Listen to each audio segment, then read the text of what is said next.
ఈ గాలికి వాయిస్ సరిగ్గా రికార్డ్ అవుదని మైక్రోఫోన్ కానీ మంచి గాలి వేస్తుందండి. చక్కగా చాలా మంచి గాలి వేస్తుంది.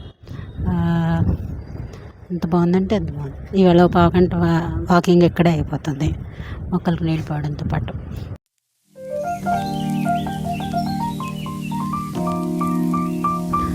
కానీ నిన్న రాత్రి చాలా బాధ వచ్చిందండి. ఎందుకంటే లాస్ట్ ఛానల్లో పెట్టిన వీడియోస్ నేను ఎక్కడ సేవ్ చేసుకోకుండా డిలీట్ చేశాను అన్నమాట. అందువల్ల చాలా బాధ అనిపించింది. ఎందుకంటే అందులో కొన్ని ఇష్టంగా చేసిన వీడియోలు ఉన్నాయి, చాలా ఇష్టంగా చేసిన వీడియోలు ఉన్నాయి. కొన్ని నాకు చాలా నచ్చిన టాపిక్స్ ఉన్నాయి, కొన్ని ఎక్కువ మంది మెచ్చుకున్న టాపిక్స్ ఉన్నాయి.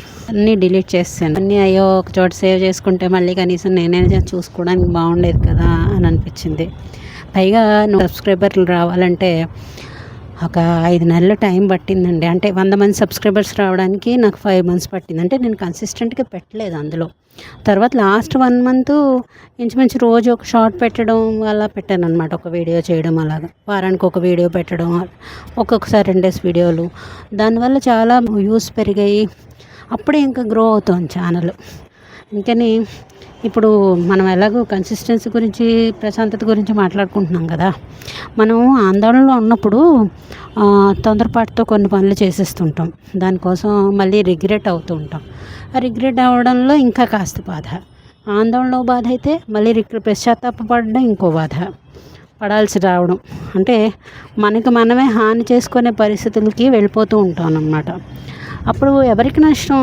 ఆ పని మన బాధ పెట్టిన వాళ్ళకి నష్టం లేదు, చూసిన వాళ్ళకి నష్టం లేదు, విన్న వాళ్ళకి నష్టం లేదు, కానీ మనకే కదా నష్టం.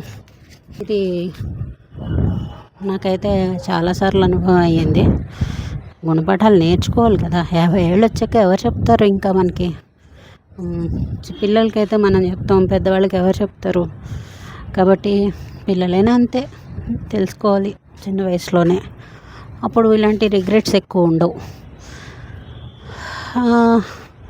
ఇంకా అది ఇప్పుడు ఈ ఛానల్ మళ్ళీ అంటే నేను కొంతమందికి తెలిసిన యూట్యూబ్ ఆల్గారిథంకి ఏంటంటే ఇది మళ్ళీ కొత్త ఛానల్ లాగే చూస్తుంది దీన్ని. అందుకని చాలా తక్కువ మందికి రికమెండ్ చేస్తూ ఉంటుంది. ఇంకా ఇలా చూసేవాళ్ళు ఎవరైనా ఉండి అంశం నచ్చి సబ్స్క్రైబ్ చేసుకొని లైక్ కొట్టి ఎవరికైనా షేర్ చేస్తే తొందరగా గ్రో అవుతుంది. అలాగే కన్సిస్టెంట్గా కూడా చేయాలి. నేను ట్రై చేస్తా. మళ్ళీ కలుద్దాం. బాయ్.